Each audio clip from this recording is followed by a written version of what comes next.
স্বাগত খেলা যোগে আপনাদের সাথে আছি আমি ফাইম রহমান। বোলিং অ্যাকশন বৈধ করে অলরাউন্ডার সাকিবের ফেরা নিয়ে দ্বিধায় ধারাভাষ্যকার ড্যানি মরিসন কিউই সাবেক এই পেসার বলছেন এই অঞ্চলে অনেক ট্যালেন্ট পাওয়া যায়, ভালো মতো খুঁজলে সাকিবের মতো পাকা অলরাউন্ডারও মিলতে পারে। বিপিএল এ তরুণ পেসারদের গতি দেখে মুগ্ধ ধারাভাষ্যকার ড্যানি। চট্টগ্রামে মরিসনের সাক্ষাৎকার নিয়েছেন সাইফুল রূপক।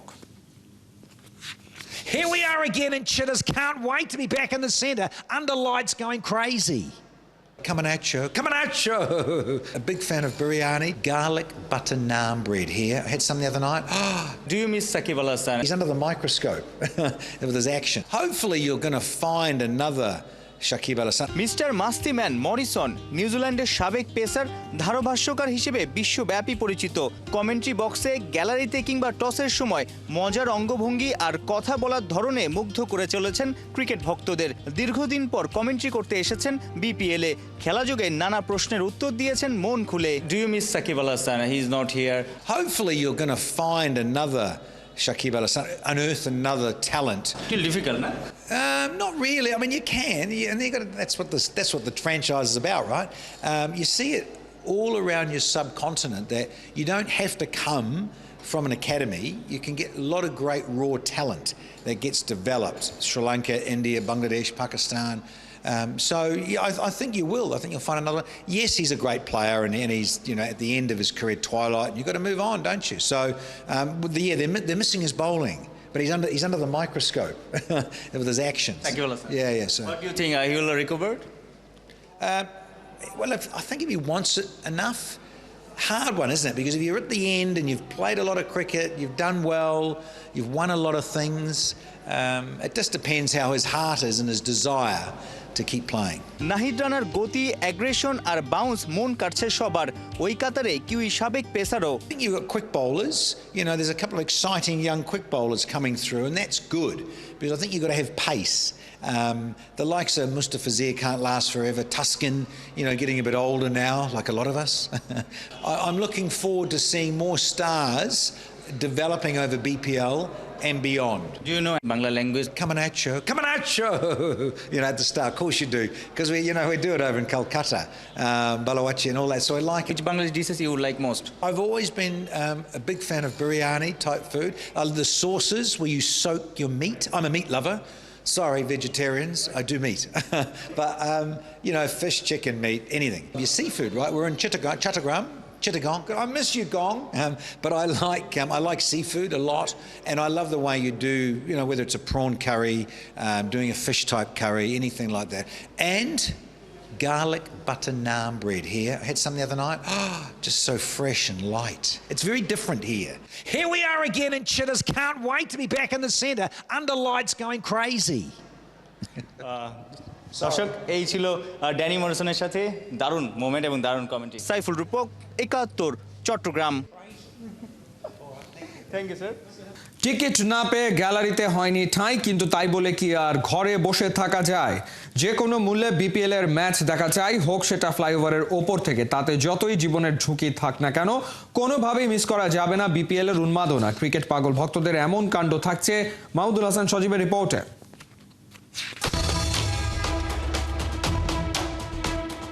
নেই বসার চেয়ার, দাঁড়িয়ে দাঁড়িয়ে দেখতে হচ্ছে খেলা। অবশ্য তাতে আপত্তি নেই দর্শকদের, কারণ বিনা টিকেটে বিপিএল এর ম্যাচ দেখতে তো এর চাইতে আর সহজ মাধ্যম নেই।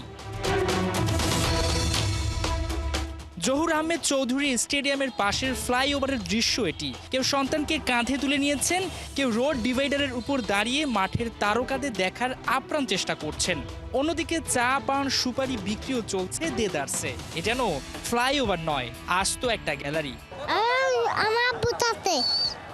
না, আমি কাজ করি তো কাজের ফাঁকে বাবু ঘুরতে চাইছিল, তাই নিয়ে আসছি আর কি এদিকে। না, হাজার হাজার মানুষ দাঁড়ায় রয়েছে না, তো তাদের মাঝে আমিও আর কি। আমরা তো খেলা আগ্রহী, খেলা না দেখে থাকতে পারি না। তারপরে আমরা এই ঝুঁকি নিয়ে এখান থেকে দাঁড়া খেলা দেখতেছি। দেখা না গেলেও তারপরে আমরা একটা অনুমান করতেছি, যেহেতু আমরা তো খেলা প্রেমী। পুরাপুরি তো দেখা যাচ্ছে না, কিছু দেখা যাচ্ছে আর কিন্তু এত দূর থেকে আসছি খেলা দেখার জন্য, খেলা তো দেখতে পারতেছি না, সেই জন্য যতটুকু দেখা যাচ্ছে সেটুকু দেখতেছি আর কি। খেলা এখন যেটুকু পারতেছি এটুকু দেখতেছি আর কি করার, কিছু তো করার নাই। টিকিট পাচ্ছি না আমরা, দুইটা দিন চেষ্টা করতেছি। সকাল 8টা বাজে আসি টিকিটের জন্য লাইন দিচ্ছি, তাও পরে টিকিট পাই নাই। এখান থেকে কি সত্যি খেলা দেখা যায়? এই রোড ডিভাইডারের উপর দাঁড়িয়ে আমি খেলা দেখার যথেষ্ট চেষ্টা করেও ব্যর্থ হয়েছি।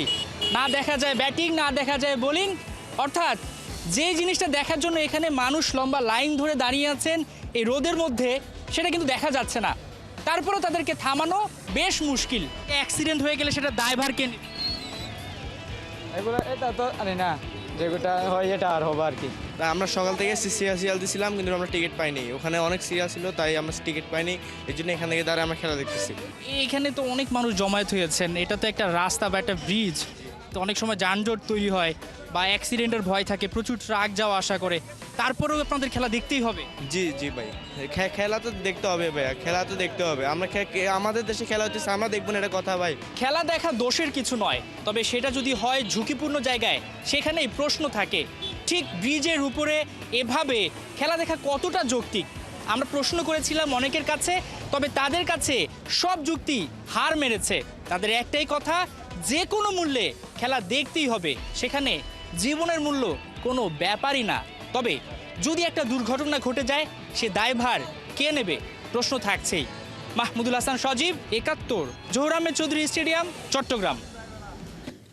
পারিশ্রমিক নিয়ে নাটকীয়তার পর অবশেষে স্বস্তির বাতাস রাজশাহী শিবিরে। চুক্তির আংশিক অর্থ পাওয়ার পর সিলেট ম্যাচে বাজিমাত করলেন বিজয় তাসকিনরা। দুর্বার রাজশাহীকে এনে দিলেন ৬৫ রানের বড় জয়। রান বার্ল বিজয়দের মারকুটে ব্যাটিং আর সানজামুল তাসকিনদের দাপুটে বোলিংয়ে লড়াইয়ের সুযোগই পায়নি সিলেট স্ট্রাইকার্স। বিস্তারিত পার্থবণিকের রিপোর্টে। ক্রিকেটারদের পারিশ্রমিক নিয়ে রাজশাহীর টালবাহানা। ৫০% জায়গায় ২৫% অর্থ বুঝে মালিক পক্ষ দায়সারা। দিনের শুরুতে তাই একটা প্রশ্ন, সিলেটের বিপক্ষে বিজয় তাসকিনরা মাঠে নামবেন তো? না, বিপিএল ঘিরে আর নতুন কোনো নাটক হয়নি। বিজয়, রায়ান বার্ল, মোহাম্মদ হারিসরা পেশাদারিত্ব দেখিয়ে মাঠে নেমেছেন, খেলার পাশাপাশি দলকে জয়ও এনে দিয়েছেন। আর গোটা ম্যাচ মাঠে বসে দেখেছেন দুর্বার রাজশাহীর স্বত্বাধিকারী, যেন বুঝিয়ে দিলেন সব সমস্যা মিটমাট হয়ে গেছে। ক্রিকেটার আর মালিকে দ্বন্দ্ব নাই, দুই পক্ষ ভাই ভাই। এদিন সিলেটের বিপক্ষে টস জিতে ব্যাটিং বেছে নেন দুর্বার রাজশাহী ক্যাপ্টেন এনামুল বিজয়। ওপেনিংয়ে ঝড় শুরু করেন মোহাম্মদ হারিস। জিশান আলমকে একপাশে রেখে সাগরিকা মাতিয়ে তোলেন একের পর এক ছক্কায়। ৩ ওভারেই রাজশাহী পায় ২৯ রান। চতুর্থ ওভারের প্রথম বলেই সিলেটকে ব্রেক থ্রু এনে দেন নাহিদুল ইসলাম। ওর বল বুঝতেই হারিস বেসামাল ক্যাচ তুলে ফেরার আগে এই পাক ব্যাটারের ব্যাটে ১৪ বলে ১৯ রান। ২ ছক্কা আর ১ চারে জিশানও ঘোরাতে শুরু করেছিলেন রানের খাতা, কিন্তু বাউন্ডারি লাইনে রনি তালুকদারের দুরন্ত ক্যাচে ধরেন উল্টো রাস্তা। ১৮ বলে ২০ রানে আউট জিশান আলম। টানা ২ ম্যাচ রান না পাওয়া এনামুল বিজয় এদিন রাইট টাইমে কামব্যাক করেন। ২২ বলে ৩২ রানের কার্যকর ইনিংস খেলেন। তবে রায়ান বার্ল ছিলেন মারকুটে। ৪ ছক্কা সাথে ১ বাউন্ডারি আসে ওর ব্যাট থেকে।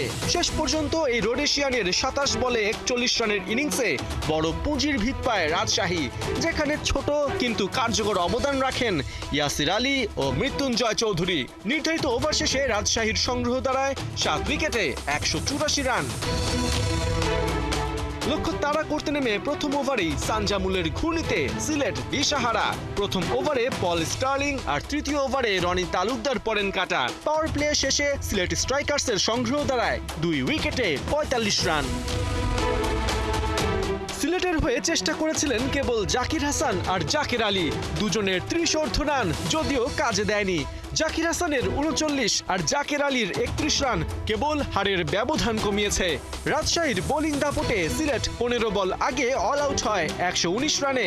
রাজশাহী পায় ৬৫ রানের বড় জয়। পার্থবণিক, ৭১। দারুণ পারফরমেন্সে বাংলার বাঘিনীরা চমকে দিতে পারে অনূর্ধ্ব-১৯ নারী বিশ্বকাপ। শনিবার মালয়েশিয়াতে পর্দা উঠছে এই টুর্নামেন্টের। প্রথম দিনেই নেপালের বিপক্ষে মাঠে নামবে বাংলাদেশ। ম্যাচ শুরু হবে বেলা 12:30টায়। অর্ণবাপীর রিপোর্ট। এই ট্রফিটার জন্য লড়বে 16টা দেশ। মেয়েদের অনূর্ধ্ব-19 ক্রিকেট বিশ্বকাপ। ব্যাট বলের লড়াই শুরুর আগে সব দলের অধিনায়ক একটা ফ্রেমে। আশার আলো জাগাচ্ছে বাংলার 19 না পেরোনো মেয়েরা। শক্তিশালী দলগুলোর সাথে কতটুকু সামর্থ্যের পরিচয় দিতে পারবে বাঘিনীরা? বাংলাদেশের মেয়েরা রয়েছে ডি গ্রুপে। এই গ্রুপের বাকি দল অস্ট্রেলিয়া, নেপাল আর স্কটল্যান্ড। 18 জানুয়ারি নেপালের বিপক্ষে ম্যাচ দিয়ে শুরু হচ্ছে বাংলার মেয়েদের অনূর্ধ্ব-19 বিশ্বকাপ আসর। গেল মাসেই অনূর্ধ্ব-19 এশিয়া কাপে নেপালকে 9 উইকেটে হারিয়েছিল বাংলাদেশ। টুর্নামেন্টে হয়েছিল রানার্স আপ। টি-20 বিশ্বকাপ খেলতে যাওয়ার আগে শ্রীলঙ্কায় 4 ম্যাচের প্রস্তুতি সিরিজ খেলে বাংলাদেশ অনূর্ধ্ব-19 নারী ক্রিকেট দল। সেখানে প্রথম 2 ম্যাচ হেরে কোণঠাসা হয়ে পড়া বাংলার কিশোরীরা ঘুরে দাঁড়িয়েছে পরের 2 ম্যাচে। টানা 2 জয়ে সিরিজ ড্র করে বাড়িয়ে নেয় আত্মবিশ্বাস। টি-20 বিশ্বকাপের প্রস্তুতি ম্যাচেও হারিয়েছে শ্রীলঙ্কাকে। দ্বিতীয় প্রস্তুতি ম্যাচে আরো বড় চমক সুমাইয়া আক্তারের দলে। গেল বিশ্বকাপের রানার্স আপ ইংল্যান্ডকে হারিয়ে দিয়েছে সুপার ওভারে। ইংলিশদের বিপক্ষে মেয়েদের যে কোনো পর্যায়ের ক্রিকেটে এটাই বাংলাদেশের প্রথম জয়। বিশ্বকাপ শুরুর আগে চাঙ্গা বাঘিনীদের মনোবল। ওরা ঘটিয়ে দিতে পারে অঘটন। যে কোনো আসরের শুরুটা বড্ড গুরুত্বপূর্ণ। সেখানে নেপাল প্রতিপক্ষ। ওদের সাথে হেসে খেলেই জেতার কথা বাংলা। টি-20 বিশ্বকাপের প্রস্তুতি ম্যাচে ইউএস এর সাথে 5 উইকেটে হেরেছে নেপালের মেয়েরা। 20 ও 22 জানুয়ারি অস্ট্রেলিয়া আর স্কটল্যান্ডের বিপক্ষে গ্রুপ পর্বের বাকি 2 ম্যাচ খেলবে বাংলাদেশ অনূর্ধ্ব-19 নারী ক্রিকেট দল। অর্ণব বাপি, 71। দলের শৃঙ্খলা নিশ্চিত করতে হার্ডলাইনে বিসিসিআই চালু করেছে একাধিক নতুন নিয়ম এবং নিষেধাজ্ঞা। গৌতম গম্ভীরের রিপোর্টে ক্রিকেটারদের তারকা সংস্কৃতির অভিযোগ উঠে আসার পর এই পদক্ষেপ নেওয়া হয়েছে। বিস্তারিত মাহদি হাসানের রিপোর্টে। ইন্ডিয়ান এক্সপ্রেসের রিপোর্টে কদিন আগে এসেছিল গম্ভীর আছেন চাপে, তবে পাঁচার দান গেল পাল্টে। ভারতীয় মিডিয়াগুলোর খবরে এখন আসছে গম্ভীরের দেওয়া রিপোর্টে নাকি উল্টো নড়ে চড়ে বসেছে বিসিসিআই।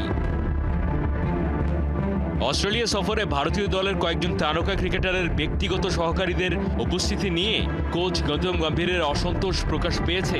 গম্ভীরের দাবি, কিছু ক্রিকেটারের তারকা সংস্কৃতি দলের মধ্যে বিভেদ তৈরি করছে। তার মতে এ ধরনের আচরণ দলে নেতিবাচক প্রভাব ফেলছে। বিসিসিআইয়ের কাছে গম্ভীর জানিয়েছেন দলের শৃঙ্খলা রক্ষায় দ্রুত এই সমস্যার সমাধান করতে হবে। বিসিসিআইয়ের 10 দফা নির্দেশিকার মধ্যে প্রধান ক্লজগুলো: 1. দলের সঙ্গে থাকা বাধ্যতামূলক। ম্যাচ বা অনুশীলনের সময় আলাদা যাতায়াত করা যাবে না। 2. পরিবারের উপস্থিতি সীমিত। কোচ বা নির্বাচক কমিটির অনুমতি ছাড়া পরিবারের সঙ্গে সময় কাটানো যাবে না। 3. ব্যক্তিগত কর্মীদের নিষেধাজ্ঞা। ব্যক্তিগত ম্যানেজার, রাঁধুনি বা নিরাপত্তারক্ষী নেওয়া যাবে না। 4. বিজ্ঞাপনের কাজে নিষেধাজ্ঞা। সফরের মাঝে কোনো বিজ্ঞাপন বা শুটিংয়ের অনুমতি নেই। 5. পরিবারের সময়সীমা। বিদেশ সফরে পরিবারের মেম্বাররা মাত্র 14 দিনের জন্য থাকতে পারবেন। অতিরিক্ত সময় থাকলে খরচ ক্রিকেটারদের বহন করতে হবে। 6. সফর শেষের আগে দল ত্যাগ নিষিদ্ধ। সফরের মেয়াদ শেষ না হওয়া পর্যন্ত ক্রিকেটারদের দলের সঙ্গেই থাকতে হবে। ভারতীয় মিডিয়ার বিশ্লেষণ, গম্ভীরের অভিযোগ মূলত ঋষভ পন্থ ও বিরাট কোহলির বিরুদ্ধে। গাড়ি দুর্ঘটনার পর পন্থ ব্যক্তিগত রাঁধুনিকে সঙ্গে রাখতে শুরু করেছেন, যেটা কিনা গম্ভীরের কাছে বিরক্তিকর। অন্যদিকে কোহলির স্ত্রী আনুষ্কা শর্মা এবং তাদের 2 সন্তানের জন্য ব্যক্তিগত নিরাপত্তা রক্ষী ও আয়া রাখার বিষয়টিও আলোচনায় উঠে এসেছে। বিসিসিআইয়ের মতে ক্রিকেটারদের ব্যক্তিগত বিষয়গুলোকে খেলার উপর প্রভাব ফেলতে দেওয়া যাবে না। দলীয় শৃঙ্খলা বজায় রেখে প্রত্যেক সদস্যকে দলের অংশ হিসেবে কাজ করতে হবে। মাহদি হাসান, 71। পেশাদার লিগে ছুটেই চলছে মোহামেডান নামক পাগলা ঘোড়া। মুন্সিগঞ্জ ব্রাদার্স ইউনিয়নকে 1-0 গোলে হারিয়েছে ঐতিহ্যবাহীরা। এতে 8 ম্যাচের সবগুলো জিতে টেবিলের শীর্ষস্থান আরও মজবুত করলো বেঙ্গল ব্ল্যাক অ্যান্ড হোয়াইট। আত্মবিশ্বাসী মোহামেডান এগিয়ে যায় ম্যাচের 12 মিনিটে জুয়েল মিয়ার নিখুঁত থ্রু পাসে জাল খুঁজে নেন নাইজেরিয়ার ফুটবলার সানডে। আর ওই 1 গোলেই নির্ধারিত হয় ম্যাচের ভাগ্য। প্রথম পর্বে মোহামেডানের শেষ ম্যাচ ফকিরের পুল ইয়াংম্যানসের বিপক্ষে। সেই ম্যাচে হারলেও প্রথম পর্ব শেষে থাকবে টেবিলের শীর্ষে। দেশের ঐতিহ্যবাহী ক্লাবটি পেশাদার লিগে এখনও চ্যাম্পিয়ন হতে পারেনি। লিগে আলফাজ শীর্ষদের সর্বশেষ শিরোপা 2002 সালে। 2 যুগেরও বেশি সময় পর মোহামেডানের লিগ শিরোপা জয়ের বিগ চান্স এবার এসছে।